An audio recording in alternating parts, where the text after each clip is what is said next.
King Charles has reportedly been rushed to the hospital today, sending shock waves through the United Kingdom and beyond.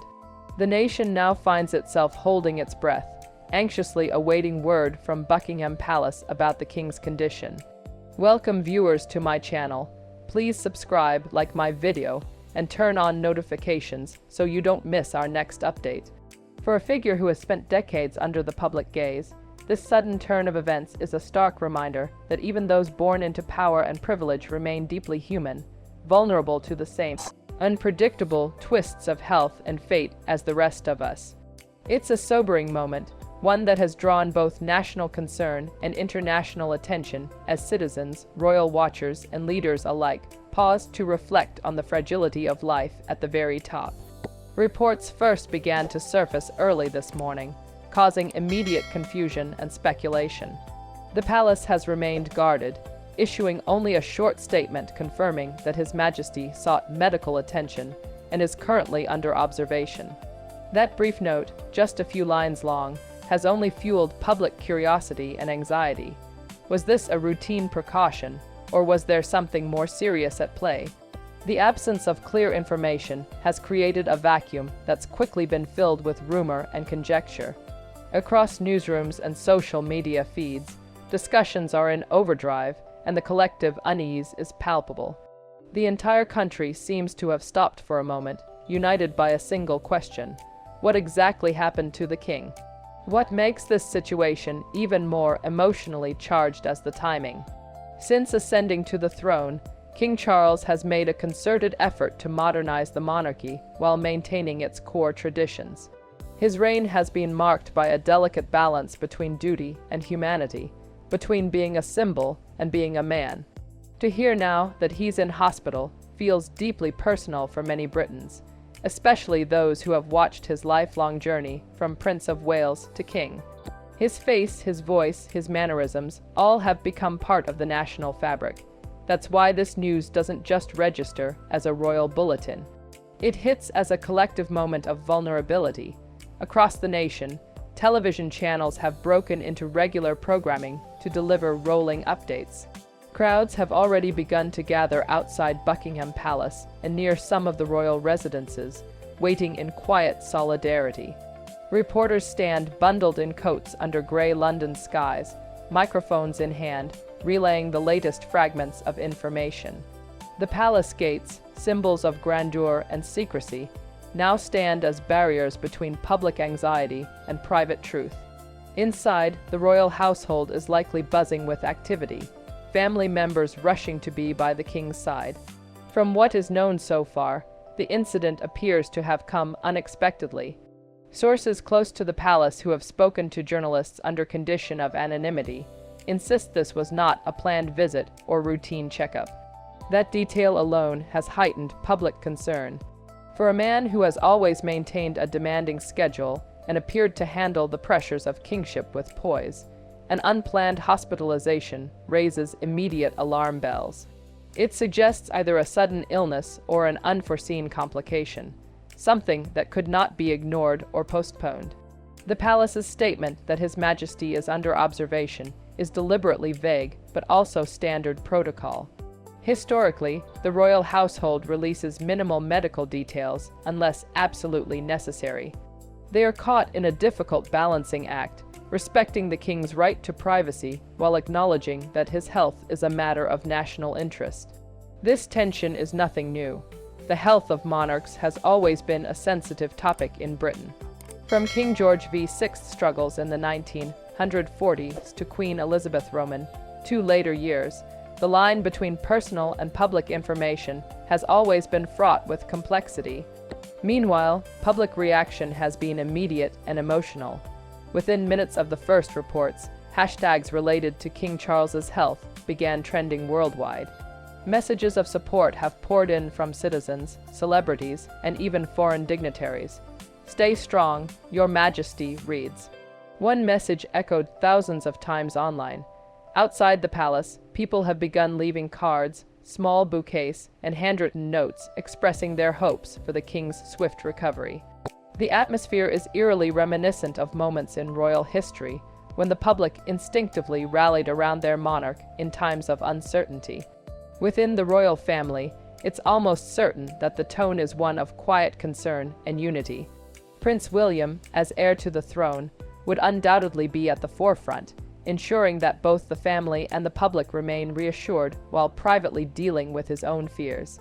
Queen Camilla, who has stood steadfastly beside Charles for nearly 2 decades of marriage, is likely coordinating closely with doctors and palace aides. Other senior royals, including Princess Anne and Prince Edward, may also be stepping in to manage certain engagements, allowing the king the space he needs to recover. Even Prince Harry and Meghan Markle, despite their strained relations with the royal household, are expected to issue a statement of concern or support, recognizing the gravity of the situation. For the British government, the king's hospitalization triggers careful contingency planning. While there is no suggestion of a constitutional crisis, protocol dictates that the machinery of the monarchy continues smoothly. If King Charles is advised to rest or temporarily step back from duties, the role of counselors of state would come into effect. These individuals, typically the queen consort and the next 4 adults in the line of succession, are authorized to carry out certain functions on the monarch's behalf. Prince William, in particular, would likely assume a greater share of ceremonial and administrative responsibilities. Behind closed doors, officials from the palace in Downing Street would be in discreet communication, ensuring all constitutional and public obligations remain fulfilled without disruption. The British public, for its part, is handling the uncertainty with a mix of decorum and deep emotion. Many older citizens recall the sudden decline of King George VI, or the fraud moments surrounding the death of Princess Diana, moments when the monarchy's human side was laid bare. For younger generations, this may be their first experience of seeing a monarch's health become a matter of urgent national conversation. In both cases, the shared sentiment is clear: a collective desire for stability, continuity, and compassion. Internationally, the ripples are already being felt. Leaders from across the Commonwealth and beyond have expressed concern, sending their wishes for recovery. Messages have reportedly come from the US, President, European heads of state, and leaders of Commonwealth nations. The global media, too, is following the story closely, with major outlets dedicating live coverage to every new development. King Charles's influence, after all, extends far beyond Britain's borders. As head of the Commonwealth and a prominent global voice on issues such as climate change, his health and capacity carry weight on the world stage. Looking ahead, much will depend on the coming hours and days. If the king's condition stabilizes, the palace may issue a follow-up statement reassuring the public. If further treatment or observation is required, there could be a longer period of reduced royal visibility, something that may subtly shift how the monarchy operates in the short term. Either way, one thing remains certain: the palace will communicate sparingly, choosing each word with precision to maintain both dignity and calm. This situation also reignites broader questions about the monarchy's endurance and adaptability. How does an institution so steeped in tradition navigate modern transparency in moments of crisis? How much should the public know, and how much must remain behind gilded doors? These questions are as old as the crown itself, yet each generation must face them anew. For now, though, Britain waits. The hum of speculation gives way to quiet hope, and beneath all the chatter, there's a genuine human concern that transcends politics and privilege. King Charles, the man who spent a lifetime preparing for the throne, now faces one of the most personal trials of all. The eyes of the world are on Buckingham Palace, not out of curiosity, but out of compassion. Because in this moment, stripped of ceremony and protocol, the king is above all a father, a husband, and a man in need of care. The story continues to unfold, and with each passing hour, the anticipation grows heavier. Yet, amid the tension, there's also unity, the kind that only surfaces when a nation collectively hopes for the well-being of one of its own. Whatever the diagnosis, whatever the outcome, this moment will be remembered not for the mystery surrounding it, but for the shared humanity it reveals. The coming days will bring clarity, updates, and perhaps relief. Until then, the world watches and waits with hope, with empathy, and with a prayer that the king recovers swiftly and returns to the role he was destined to fulfill. It began as an ordinary morning across the United Kingdom, gray skies hanging low over the capital, the kind of London day that carries a quiet chill in the air. But within moments, the calm of that morning shattered into a storm of headlines and whispered panic. King Charles, the sovereign, who had only recently settled into the rhythm of his reign, had been rushed to the hospital. The first alert came quietly, almost hesitantly, through one of the news wires. But by the time the second and third confirmations followed, the entire country was on edge. What had happened? Was it a sudden illness, a fall, or something far more serious? No one knew, and Buckingham Palace, true to its careful and calculated nature, had released only a few short words. The king, it said, was under medical supervision following a health incident. That was it. No details, no reassurance, just a statement so concise it left more questions than answers. Within minutes, major broadcasters broke their regular programming. The BBC's news presenters, who moments earlier had been calmly reading financial updates, suddenly appeared with somber faces and careful tones, signaling to the nation that something truly serious had occurred. In newsrooms across Britain, producers scrambled for verified sources, editors shouted for confirmation, and royal correspondents rushed to their posts. Even before the palace could issue another word, the air was thick with speculation. Outside Buckingham Palace, a crowd began to gather, quiet but growing steadily by the minute. People clutching umbrellas and smartphones, staring at the gates as though answers might emerge from within those black iron bars. For many, the news hit with unexpected force. King Charles was not just another figure of authority. He was someone they had watched for decades, a man who had carried the weight of royal expectation from birth. His life had been chronicled in headlines, his triumphs and tragedies dissected for generations. Yet since ascending the throne after the passing of his mother, Queen Elizabeth II, Charles had seemed calm, focused, determined to modernize the monarchy while maintaining its historic dignity. To hear now that he was suddenly hospitalized was more than unsettling. It was deeply personal for the millions who had watched him all their lives. Inside the palace, the mood would have been tense but controlled, a well-practiced choreography of silence and swift communication. The private secretaries and senior aides knew the drill. A call would have gone out to Queen Camilla, who was likely elsewhere at the time, and then to Prince William, the heir apparent, who would have immediately begun coordinating with advisors. Every movement, every decision had to be precise.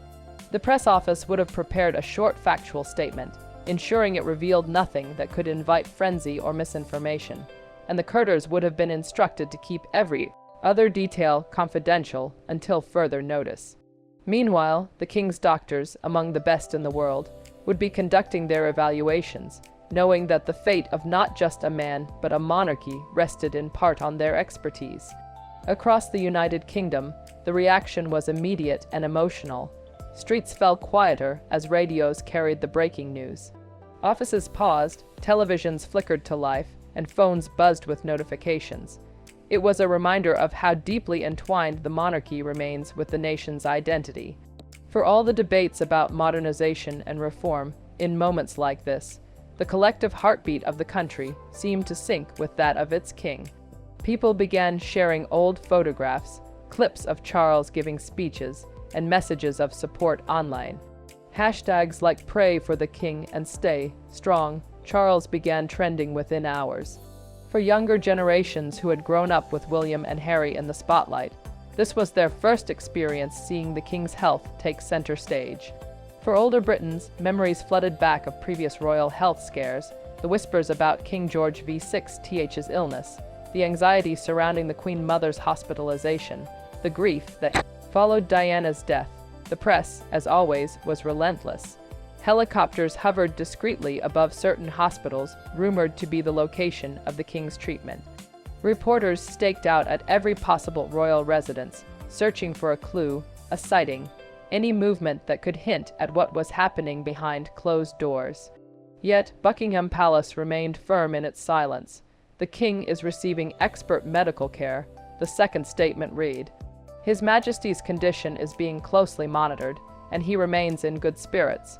Those words, meant to reassure, only deepened the mystery. What exactly did good spirits mean in this context? Was he conscious, recovering, or was the palace simply trying to prevent panic while the situation unfolded? Within the royal family, this sudden crisis would have sent ripples of worry through every corridor. Prince William, always stoic, would have understood that his father's health carried not just emotional weight, but constitutional significance.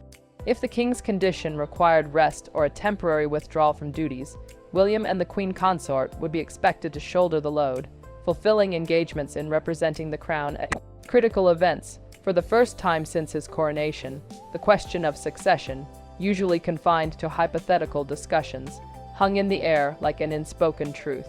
Meanwhile, Prince Harry, thousands of miles away, would have learned the news from across the Atlantic, perhaps through a call that arrived earlier than the rest of the world knew. Whatever differences had divided the family, moments like this had a way of collapsing distance and resentment alike. Blood, after all, carried its own gravity. As the hours passed, the nation waited. Television anchors repeated the same limited facts over and over, filling the silence with gentle speculation and historical context. Outside the hospital, still unnamed to the public, crowds gathered quietly, some bringing flowers, others simply standing in prayer. Journalists spoke in hushed tones, aware that every word mattered. Across the Commonwealth, from Canada to Australia, official statements began to pour in. Leaders expressed concern, offering wishes and affirming their hope for a swift recovery. In London, the Prime Minister was briefed regularly, though no emergency meetings were yet called. It was too early for panic, but the sense of uncertainty was undeniable. For King Charles himself, this moment, whatever its cause, marked a deeply human pause in a life defined by duty. He had spent decades waiting to fulfill the role he now held, and just as his reign had begun to find its footing, fate had intervened with a reminder of mortality. Those close to him often spoke of his tireless schedule, his relentless attention to detail, and his insistence on working through fatigue. He had always viewed the monarchy not as an inheritance, but as a vocation, a calling to serve. Yet even the most dutiful servants of the crown are not immune to the demands of the body. The king, now 76, had lived a life under scrutiny, but in this moment that scrutiny turned to sympathy. Inside the hospital, the atmosphere would have been one of quiet precision. The corridors cleared, the security discreet but tight, and every staff member briefed on protocol. No leaks, no photographs, no unnecessary chatter. The king's medical team would have been conducting tests, consulting results, and communicating only with those who needed to know. At the same time, the palace's communications office would be drafting the next statement, one that would depend entirely on the doctor's words. Every sentence would be measured, weighed, and approved before release. There could be no missteps, no accidental signals of alarm. In the modern age, one misplaced phrase could ignite global speculation within seconds. As day turned to evening, the story had spread far beyond Britain's borders. International broadcasters from CNN to Al Jazeera carried updates. In Europe, royal watchers in Denmark, Spain, and the Netherlands, countries with monarchies of their own, offered their thoughts on the delicate position Buckingham Palace now found itself in. Even in places where the British monarchy had long been a topic of debate, there was an unmistakable tone of empathy. The king's illness transcended politics and ideology. It was a reminder that beneath the crowns and ceremonies, monarchs are still flesh and blood. The palace lights remained on late into the night, flickering behind heavy drapes as courtiers and aides moved between rooms. Somewhere in those corridors, the queen consort sat quietly, perhaps with a phone in hand, checking updates from the medical team, balancing her own fears with the composure expected of her role. Somewhere else, Prince William would be reading briefings, preparing statements, and perhaps reflecting on the delicate line between son and sovereign in waiting. And across the city, ordinary citizens stayed awake longer than usual, refreshing news pages, watching the live feeds, hoping for a line of text that said, what everyone longed to hear, the king is stable, the king is recovering. The king will be fine, But that assurance did not come, not yet. The palace remained silent as midnight approached, choosing discretion over speed. Rumors began to swirl more wildly online, and misinformation spread fast. False claims, unverified sources, even photos from years past recycled as new. The official media pleaded for calm, urging the public to rely on credible reports. Still, in the quiet corners of the country, in homes lit by television glow, the uncertainty gnawed. By dawn the next day, the world would still be waiting, and the story would only deepen. For now, though, the nation stood in suspension, caught between fear and hope, speculation and silence. The king, somewhere behind guarded walls, fought his own private battle with health, while his people, millions strong, held him in their thoughts. And in that collective pause, that moment when time itself seemed still, Britain once again remembered that even its monarchs, with all their titles and crowns, remained deeply, profoundly human. The following morning, London awoke under a haze of uncertainty. The city's usual rhythm, the bustle of commuters, the hum of morning markets, the chatter of cafes, felt subdued, as though the entire nation were holding its breath. Newspapers hit the stands with bold headlines stretching across their front pages. King Charles hospitalized after sudden health scare. Beneath those words, there were no new revelations, only speculation, cautious commentary, and a single photograph of Buckingham Palace taken in the gray light of dawn. For all the ink spilled,